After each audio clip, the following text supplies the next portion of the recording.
Happy New Year's, Fragrance fam! In honor of the celebration coming up, I'm using our version of the iconic fragrance Champagne Toast by Bath & Body Works in some fun and festive bath salts. I can't think of a better way to use it than in a bubbly, relaxing bath. You can enjoy it long after New Year's thanks to the light and fruity notes that also make it perfect for the spring.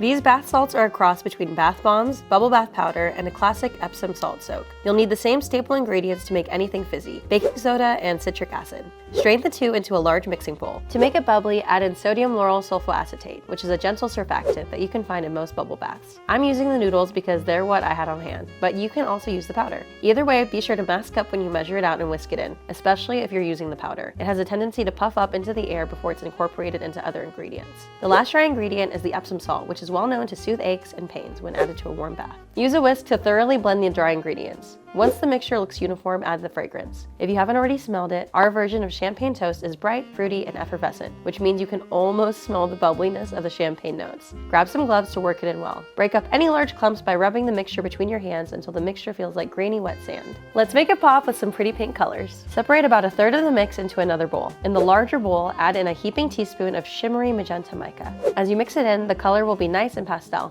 but you can add more for a brighter color. Just be sure your micas are approved for use in bath products. Many shades of blue and green should not be used in anything that goes in a tub. Instead, you may want to opt for batch certified lakes or dyes. In the smaller bowl, add in a half teaspoon of the magenta mica and a quarter teaspoon of yellow mica. This will give it a peachier color to contrast with the pastel pink for a gradient effect in the final product.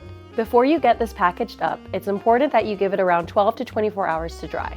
The powders and salts will absorb the fragrance so the bath salts don't clump up in the bottles you use. Lay each color out on some parchment paper or cutting boards, not ones that you use in the kitchen, to dry overnight. When the mixture feels dry to the touch, grab your packaging. Tall glass jars are an elegant choice, but to make these themed for the new year, I'm using the champagne-shaped party favor bottles. Usually these are used for filling with candy or little gifts, but I find that thinking outside the box for holiday product packaging can effortlessly increase their shelf appeal. To create a gradient, start by filling the bottle with a couple tablespoons of Mediterranean salt, followed by the Himalayan sea salt. Then scoop in a bit of the peach fizzing mixture and fill in the majority of the bottle with the magenta mixture. Cap it off with a little extra magenta and seal it shut. If these are going on your web store or store shelves, be sure to keep the bottom shut with some tape. Finish it off with a festive product label, and that's all there is to it. Let's see what it'll look like in the bath. It's important to add these to the bath under the running faucet. That'll be what agitates the SLSA to create foamy bubbles. So, Fragrance fam, what are your resolutions for 2026? We're excited to show you everything new and exciting in the world of fragrance in the months to come. Thanks so much for being a part of our community. Your support means the world to us. Catch you next time. Bye.